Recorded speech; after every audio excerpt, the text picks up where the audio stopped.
Ladies and gentlemen, this is Adesh and welcome to my Kanedi. ഞാൻ ദപ്പോ ഒരു Tamil series കണ്ടു കഴിഞ്ഞതേ ഉള്ളൂ.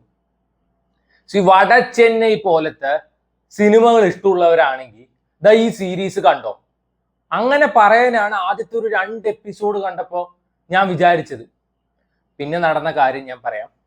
തമിഴിൽ നിന്ന് ഒരു crime thriller cum sports drama ഇപ്പൊ OTT വന്നിട്ടുണ്ട്. സീരീസ് ആണ് ലിംഗം. നമ്മുടെ കതിർ, ദിവ്യ ഭാരതി, ബോസ് വെങ്കിട്ട് ഇവരൊക്കെയാണ് മെയിൻ ലീഡായിട്ട് അഭിനയിച്ചിരിക്കുന്നത്. എവിടെ ഇതിന്റെ ഫസ്റ്റ് എപ്പിസോഡ് കണ്ടപ്പോ ശരിക്കും ഒരു വടച്ചെന്നൈ vibe. I was like കിഡു series ആണെന്ന് വിചാരിച്ചതാണ്. അതാണ് ഞാൻ ചെയ്ത ഏറ്റവും വലിയ തെറ്റ്. Usual cliché revenge drama. Each and every scene ഈ സീരീസിൽ പ്രെഡിക്റ്റബിൾ ആണ്. കിരീടൻ സിനിമ തൊട്ട് തുടങ്ങിയതാണ് ഈ ഒരു പരിപാടി. പോലീസ് ആവാൻ വേണ്ടി നടക്കുന്ന നായകൻ ചെറിയ എന്തോ ഒരു കേസിൽ പെടുന്നു, പിന്നീട് വലിയ ഗുണ്ടയാവും. നിനക്കൊന്നും നേരം വെളുത്തിട്ടില്ലടേ. അറ്റ്ലീസ്റ്റ് ഇന്ന മേക്കിംഗ് വൈസ് നമുക്ക് കാണുമ്പോൾ ഭയങ്കര ത്രിൽ അടിപ്പിക്കുന്ന അല്ലെങ്കിൽ seat of the edge vibe തരുന്ന ഒരു സീരീസ് ആവണം. ഇത് ശരിക്ക് വടച്ചെന്നൈയൊക്കെ പോലെ ഒരു 2-2.5 മണിക്കൂറിൽ കംപ്ലീറ്റ് ആക്കാവുന്ന ഒരു സിനിമ ഉണ്ടായിരുന്നുള്ളൂ. 8 എപ്പിസോഡ്, ഓരോ എപ്പിസോഡും 1/2 മണിക്കൂർ വെച്ച് വലിച്ചു നീട്ടി കൊളാക്കി വിട്ടു. ആദ്യത്തെ ഒരു 2-3 എപ്പിസോഡ് ദാറ്റ് വാസ് നൈസ് ആയിരുന്നു. ഇതിൽ മെയിൻ ലീഡായിട്ട് ഞാൻ പറയല്ലേ, കതിറാണ് അഭിനയിച്ചിരിക്കുന്നത്. കതിറിന്റെ പേരാണ് ലിംഗം. ഫീമെയിൽ ലീഡായിട്ട് ദിവ്യ ഭാരതി. നീണ്ട ഇടവേളയ്ക്ക് ശേഷമാണ് ദിവ്യ ഭാരതിയെ കാണുന്നത്. ഒരു കാര്യം പറഞ്ഞ ആരെങ്കിലും വിശ്വസിക്കോ, ഈ സീരീസിൽ ഏറ്റവും കിടു പെർഫോമൻസ് ദിവ്യ ഭാരതിയുടെ എജാതി പെർഫോമൻസ്. അഴകി അജാതി ലുക്കായിരുന്നു. ആൻഡ് ഭയങ്കര നാച്ചുറൽ ആയിട്ടാണ് ആൾ പെർഫോം ചെയ്തിരിക്കുന്നത്. അടിപൊളി. ബാച്ചിലർ സിനിമയുടെ ഒരു കട്ട ഫാനാണ് ഞാൻ. ബാച്ചിലർ സിനിമ കണ്ടു കഴിഞ്ഞപ്പോ തൊട്ട് ദിവ്യ ഭാരതിയുടെ കട്ട ഫാനാണ്. പിന്നീട് ആള് മറ്റേ മഹാരാജയില് തന്നിക്കാൻ പോടാ വന്നിട്ട് പോയി വേറെ ഏതൊരു പടത്തിൽ കണ്ടിരുന്ന കിങ്സ്റ്റൺ, GV പ്രകാശിന്റെ ഒരു ബോംബ്. എന്നാൽ ഇതിൽ ഈ സീരീസിൽ കിടുവായിട്ട് അഭിനയിച്ചിരിക്കുന്നത് ദിവ്യ ഭാരതിയാണ്. 6, 7, 8ാമത്തെ എപ്പിസോഡൊക്കെ ആകുമ്പോ തനി തീട്ടം. സീരിയസ്ലി ആജാതി കൊണ്ടേ കൊളമാക്കിയിരിക്കുന്നത്. ഇത് ഡയറക്ട് ചെയ്തിരിക്കുന്നത് നമ്മുടെ മാമൻ വാറണ്ടിലൊക്കെ ഡയറക്ട് ചെയ്ത് അതിൽ തന്നെ അഭിനയിച്ച പ്രശാന്ത് പാണ്ഡ്യരാജാണ്. അങ്ങേര് ഇതിലൊരു റോളും ചെയ്യുന്നുണ്ട്. ശരിക്കൊരു കോമാളി, വേറെ ഒന്നും പറയാം, ശരിക്കൊരു കോമാളി ക്യാരക്ടറാണ്. കതിറിന് ചെറുപ്പം തൊട്ട് പോലീസ് ആവണം എന്നാണ് ആഗ്രഹം. ആളൊരു കബഡി പ്ലെയർ ആണ്. ഇത് 1986 ആ ഒരു കാലഘട്ടമാണ് കാണിക്കുന്നത്. അപ്പൊ അന്നത്തെ കാലത്ത് സ്പോർട്സിലൊക്കെ നന്നായി കളിക്കുക, നന്നായി ജയിക്കുകയൊക്കെ ചെയ്തു കഴിഞ്ഞു വെച്ചാൽ പോലീസ് ജോലി കിട്ടും. അണ്ണൻ ഒരു ചെറിയൊരു അടിപിടി കേസിൽ പെടുന്നു. പിന്നെ അണ്ണന്റെ ലൈഫ് മാറുന്നു, വലിയൊരു ഗുണ്ടയായി മാറുന്നു. ഇതാണ് ഈ സീരീസിൽ പറഞ്ഞു പോകുന്നത്. ആൻഡ് ബോസ് വെങ്കിട്ടിനൊക്കെ ഒരു മെയിൻ റോള് കൊടുത്തിട്ട് ഇങ്ങേര് നല്ലവനാണെന്ന് നാട്ടുകാരെ വിശ്വസിപ്പിക്കലൊന്നും ഈ നൂറ്റാണ്ടിലൊന്നും നടക്കില്ല. അങ്ങേര് എവിടെയുണ്ടോ എല്ലാരും അങ്ങേര് വില്ലനാണെന്ന് തന്നെ വിചാരിക്കൂ. അതിലൊന്നും ഒരു മാറ്റവും ഇല്ല. സീൻ ബൈ സീൻ പ്രഡിക്റ്റബിൾ പറഞ്ഞാൽ ഡയറക്റ്റ് ആയിട്ട് മൂക്കി പിടിക്കില്ല. ഒരു 10 റൗണ്ട് ഓടിയിട്ട് പിന്നെ മൂക്കി പിടിക്കും. അതായത് ഇതിൽ ആരാണ് വില്ലൻ, ഇത് എന്തോന്ന് ഇങ്ങനെ സംഭവിച്ചു, ആരാണ് അവനെ കൊന്നത്, എല്ലാം നമുക്ക് പ്രെഡിക്റ്റ് ചെയ്യാൻ വേണ്ടി പറ്റും. എന്നാൽ അവര് കാണിക്കില്ല. അത് ആദ്യം കാണിക്കില്ല. ഒരു 5ാമത്തെ എപ്പിസോഡിൽ കാണിക്കേണ്ട സാധനം 8ാമത്തെ എപ്പിസോഡിൽ കാണിക്കും. ബട്ട് ഡിറ്റോ സാധനം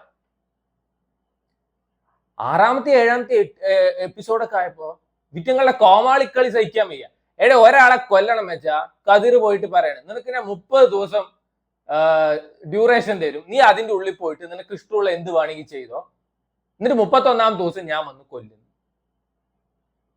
അണ്ണ ക്യാ അപരാധ് ഹേ. കതിർ അത്യാവശ്യം നന്നായിട്ടാണ് ഈ സിനിമയിൽ പെർഫോം ചെയ്തിരിക്കുന്നത്. എന്നാൽ ലാസ്റ്റ് ഒക്കെ ആയപ്പോ ഈ സിനിമയിൽ ഏറ്റവും വലിയ കോമാളി കതിർ. നെൽക്കതിർ, പൊന്നിൻ കതിർ അല്ല, കതിർ. ഇങ്ങേരാണ് മറ്റേ സുഴലിലൊക്കെ അഭിനയിച്ചിരിക്കുന്നത്. സുഴലൊക്കെ കിടുവായിരുന്നു. Second season was very average. ഇത് ബിലോ ആവറേജ് സാധനം. ആവറേജ് എന്നെങ്കിലും പറയാൻ വേണ്ടി തോന്നുന്നത് ഈ ദിവ്യ ഭാരതിയുടെയും കതിറിന്റെ ഒരു 5ാമത്തെ എപ്പിസോഡ് വരെയുള്ള പെർഫോമൻസ് കാരണമാണ്. ലാസ്റ്റ് ഒക്കെ കാട്ടിക്കൂട്ടി വെച്ചിരിക്കുകയാണ്. അതൊക്കെ ഡൂക്കിലി സാധനങ്ങളൊക്കെ റിവഞ്ച് എടുക്കാൻ വേണ്ടിയിട്ട് മറ്റേ ബ്രദേഴ്സ് ആൻഡ് സിസ്റ്റേഴ്സിലൊക്കെ വരുന്ന ഒരു പെണ്ണുമ്പിള്ള തോക്കൊക്കെ എടുക്കണം. എനിക്ക് അവന്റെ തല വേണം തരാൻ. ഇത് മത്തിത്തലയല്ല പെണ്ണുമ്പിള്ള കൊണ്ടുവന്ന് തരാൻ, ആളുടെ തലയാണ്. മാർക്കോല് നമ്മുടെ ഉണ്ണി മുകുന്ദൻ മറ്റേ റിവഞ്ച് എടുക്കാൻ വേണ്ടി കോട്ടൺ സൂട്ട് കിട്ടും, ഇതിലെ പല സഫാരി സൂട്ടൊക്കെ ഇട്ടിട്ട് വണ്ടിയിൽ സൈറൻ, പോലീസ് ആവാൻ പറ്റിയില്ല അതുകൊണ്ട് അംബാസിഡർ കാറിൽ സൈറൻ ഒക്കെ വെച്ചിട്ട് പോകും. യജാതി കോമാളി. ആൻഡ് ഒപ്പത്തിനൊപ്പം തിരു പറഞ്ഞ ക്യാരക്ടർ ചെയ്ത ഒരു ആക്ടർ ഉണ്ട്, പീക്ക് കോമാളി. ലാസ്റ്റ് ഒക്കെ കുറെ പേക്കൂത്ത് കാണിക്കുന്നുണ്ട്. ഇവിടെ എല്ലാവരും കൂടി ഇരുന്നും കിടന്നും ചിരിക്കുകയായിരുന്നു.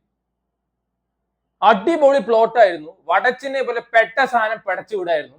ബട്ട് ഇതിന്റെ റൈറ്റർക്കും ഡയറക്ടർക്കും they had other options. And ഈ ചങ്ങായി പ്രശാന്ത് പാണ്ഡ്യരാജ് എന്തിനാണ് എല്ലാ സിനിമയിലും കയറി അഭിനയിക്കുന്നത് എനിക്ക് മനസ്സിലായില്ല. അഭിനയിക്കാൻ അത്ര അഭിനയ കുലപതിയാണോ? No, never.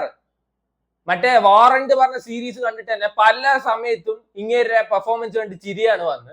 എന്നാൽ എവിടെ നോക്കുമ്പോഴും ഈ സീരീസിന് ഭയങ്കര അഭിപ്രായമാണ്. മേ ബി PR ആയിരിക്കും, അല്ലെങ്കിൽ എന്റെ പ്രശ്നമായിരിക്കും. എനിക്ക് അതൊരു വേസ്റ്റ് സാധനമായിട്ടാണ് തോന്നിയിട്ടുണ്ടായിരുന്നു. ഒരാളെ കൊല്ലാൻ തോന്നിയാ പോയി കൊല്ലുക, അത് മാത്രം നടക്കില്ല. അതിന്റെ ഇടയ്ക്ക് ഭാര്യയുടെ വളകാപ്പ്, കുട്ടിയുടെ നൂല് കെട്ട്, കട വെട്ടി വിരുന്ന് വെച്ചിട്ടുണ്ട്, കള്ള് ഷാപ്പ് പൂട്ടിക്കല്. ഇവൻ വന്നിട്ട് ഇവന്റെ വീട്ടില് എല്ലാവരെയും കൊല്ലാൻ വേണ്ടി നോക്കും. അതിന്റെ ഇടയിൽ മത്തിക്കറി കൂട്ടി ചോറുണ്ണൽ. ഈ ജാതി തീട്ട കേസൊക്കെ നിർത്ത്. അതൊക്കെ ഈ മറ്റേ ഭയങ്കര ഓറയുള്ള വില്ലന്മാര് കാണിച്ചു കഴിഞ്ഞാൽ നമുക്ക് ഗൂസ് ബംസ് കിട്ടും. ഇത് ഓരോ കോമാളികൾ ചെയ്യുമ്പോ പേക്കൂത്ത് പോലെയാണ് തോന്നുന്നത്. അതിന് പകരം മറ്റവൻ പോയിട്ട് കുറെ എണ്ണത്തിനെ കൊല്ലുന്ന പോലെ കാണിക്കും. എന്നിട്ട് പറയും നിനക്ക് 30 ദിവസം മറ്റേ എന്താണ് ഡ്യൂറേഷൻ ഉണ്ട്, ഇഷ്ടമുള്ള പോലെ ജീവിച്ചോ. ആൻഡ് മാർക്കറ്റിൽ വെച്ചിട്ട് ഒരുത്തനെ 10 കിലോന്റെ 50 കിലോന്റെ ഇടിക്കാട്ടിയിട്ട് അടിച്ചു കൊല്ലും, ഏതോ വലിയ ഗുണ്ടാ തലവനെ. അത്രയും കാലം പോലീസ് ഇവന്റെ പിന്നാലെ നടന്നിട്ട് പറയും ഇനി നീ എന്തെങ്കിലും ചെയ്താൽ നിന്നെ എൻകൗണ്ടർ ഇട്ട് പോയിച്ചെന്ന്. ഇത് നടന്നപ്പോ മാത്രം പോലീസില്ല. പോലീസ് എന്താ ചന്ദ്രനിൽ വെള്ളം ഉണ്ടോ തപ്പാൻ വേണ്ടി പോയാ? It's A very poor series. Poor പറഞ്ഞാൽ ഞാൻ പെർഫോമൻസ് മാറ്റി നിർത്തി കഴിഞ്ഞാൽ വെരി പുവർ സാധനമാണ്. 8 എപ്പിസോഡ് ഉണ്ട്. ഒരു എപ്പിസോഡ് ഏകദേശം 1/2 മണിക്കൂറുണ്ട്. കണ്ടു തീർക്കാൻ നല്ല ക്ഷമ വേണം. 2-2.5 മണിക്കൂറിൽ തീർക്കാവുന്ന സാധനം വലിപ്പിച്ച് എവിടെയൊക്കെ കൊണ്ട് എത്തിച്ചിട്ടുണ്ട്. സോ വേണ്ടവർ കണ്ടു നോക്കുക. Lingam streaming on Jio Hotstar. Tamil series ആണ്, മലയാളം അവൈലബിൾ ആണ്.